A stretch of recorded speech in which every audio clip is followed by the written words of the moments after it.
unity rooted in Christ.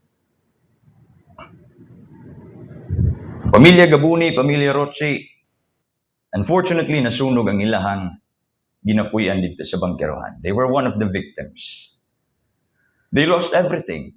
And to think nga gikan pa to sa fellowship. Lipay pa kay tatanan. And pag uli, wa pagay ka uli, nabala na nga, wala.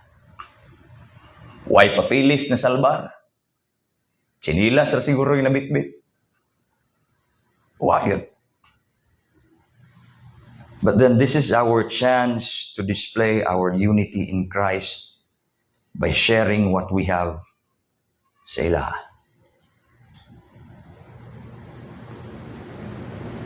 Salamat sa mga kaigsuunan nga dali-dali ni adto dayon para tabangan muurong kanila, mutapad, mupikpik. And I would like to encourage everyone. Here, we have our tithes and offering. We have our mission basket.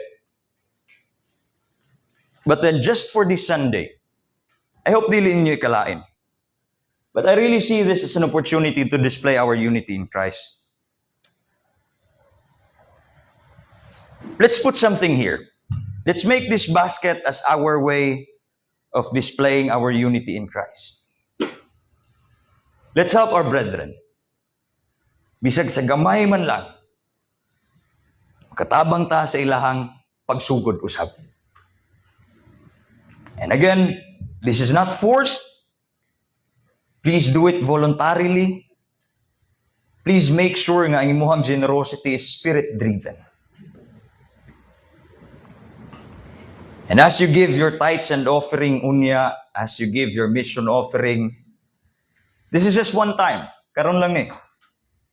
You can also share something for the Gabuni and Roche family. And again, in Babel, they were united, but it was in sin. Let's use this opportunity to be united, but in a way that glorifies God. Hinahangyo na ako ang music team. As we respond to this message,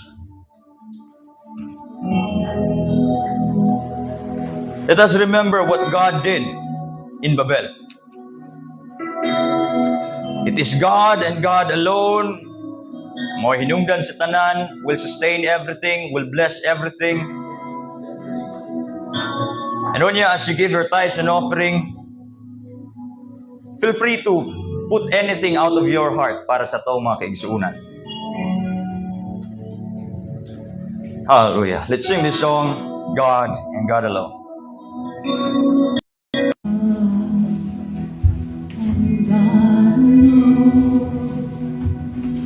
Created all these things we call our own,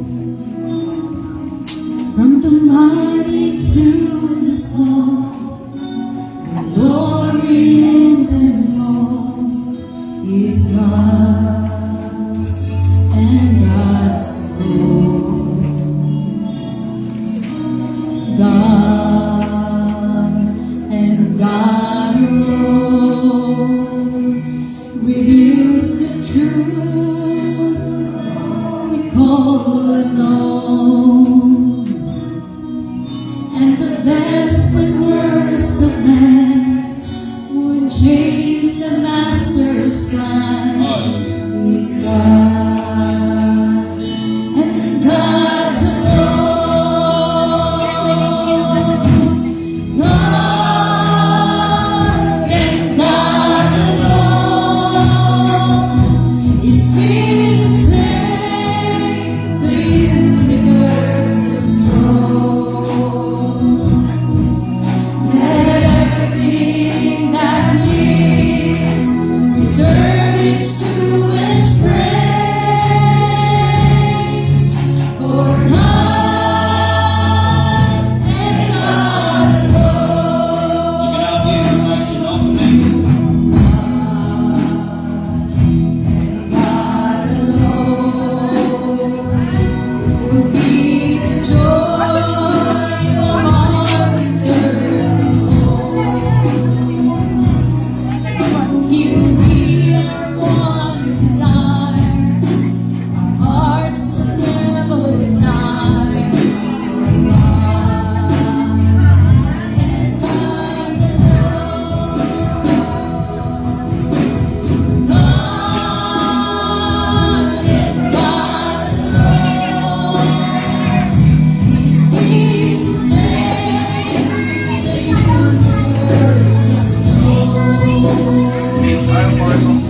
everything that lives deserve His truest praise. For God and God alone, God alone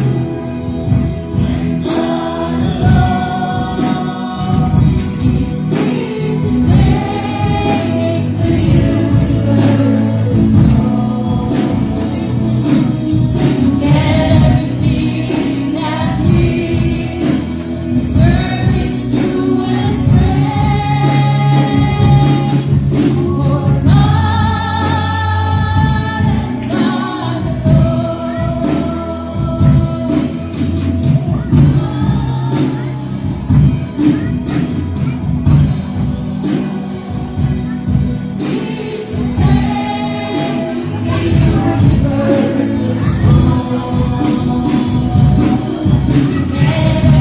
Everything that lives deserve His truest praise. For God and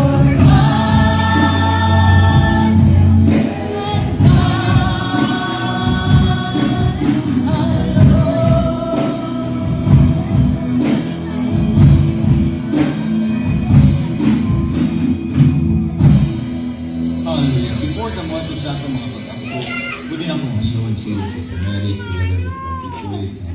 Think na ako si Julie. Nangin na ako. Tadi si Kubangan. We will not just share this with them. Let's pray for them. This is just the beginning.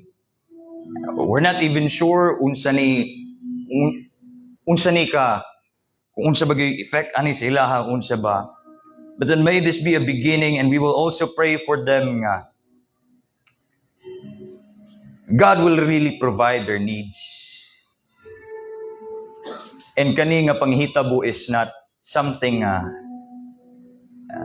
sa dawaton, especially with the memories in their home. Let's pray for them, that God will comfort and will assure them. And despite of what happened, wala sila gipasagdan sa Ginoo. Ginahangyo na ako ang tanan atong ituyod ang kamot as we will pray for them. Lord, salamat. Salamat niini nga higayon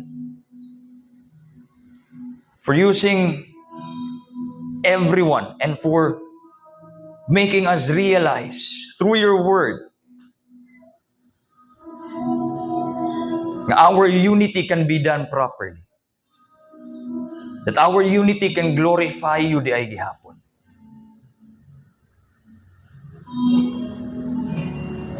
Karon nga semana was so tough for the Ruche and Gabuni family. They lost everything.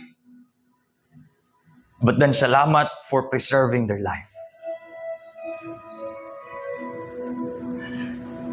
Kaning gamay nga amount nga gipaabot sa imong mga kaanakan din nga dapit. Hinaot pa nga imo sab kining gamiton to help them start again. May you use people, may you use situations, may you use whatever you want to use para kanila nga makabangon usab. Kay Brother JB, isip nga amahan, isip nga maoybana. Ikaw usab maga dasig kaniya, ikaw usab magaligon kaniya. I pray that you will give him the wisdom nga iyahang kinahanglan to navigate in this tough situation. I pray that you will give him the wisdom nga iyahang kinahanglan para iyang makaplagan o Dios ang mga butang nga makapahimaya kanimo, mga desisyon nga angay niyang himuon o Dios. Di lang para sa iyang kaugalingon, kundi para sa iyang pamilya. And I pray that the unity of this church displayed through sharing what we can share karon, I pray, Lord, nga hinaot mahimo usab kini nga comfort kanila, assurance nga ikaw wa gyud nagpasagad sila ang kinabuhi. We are not just here to receive your teachings. We are not just here to share laughters with each other. We are also here to share our burden with each other. Wala minasayod unsay ana sa ilahang kasing-kasing ug hunahuna karon. Siguro puno sila og kalibog, mga pagduha-duha, kabalaka. I pray nga ikaw magahanay, magahapsay, make everything clear for them, Father, I pray. Kung sa imuhang pulong nga among nadungog, ako mga pag-ampo o Diyos, na dili ka tumulabay kawang lamang. May your word be a reflection kanunay sa amuang matag-adlaw nga pagkinabuhi. May you use what we have heard today as our guide. And I pray na whatever skills, gifts, resources you have entrusted kanamo, Lord, may you steady our heart and itugot nga we will not use these things to go against you and your will. I pray nga ikaw gamit ni ini so that we can serve you and we can serve your people. And even for this tithes and offering, gipaabot sa imuhang kanakan, may you bless it and may you use it for the furtherance of your kingdom.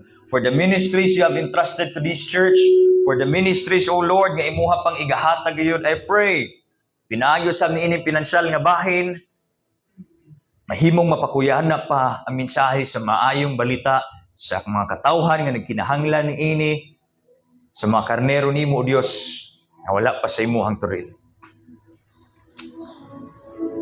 Salamat. Kung sa among pagbulag-bulag, keep us safe and sound, Father. Sa mga nahibilin na among paghihimuon unya, I pray that we will enjoy our fellowship as well. And in our conversations, may we glorify you. May we honor you. Kining tanan akong ginampo, ginasalig, nga lamang kanimo. Sa pangalan ni Jesus. And now unto him who is able to keep us from falling and to present us faultless before his presence with exceeding great joy and glory, to the only wise God, our Savior, glory and majesty, dominion and power, both now and forevermore. Triple amen.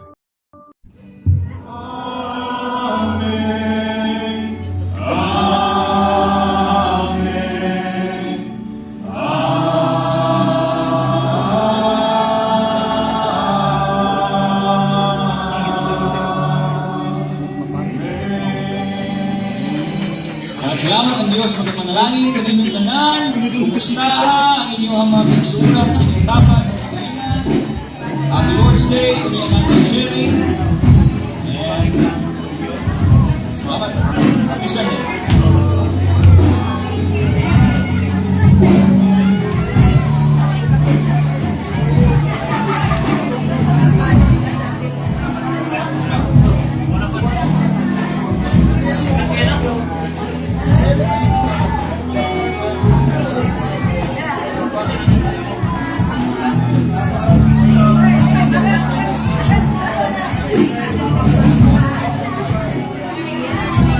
Thank you.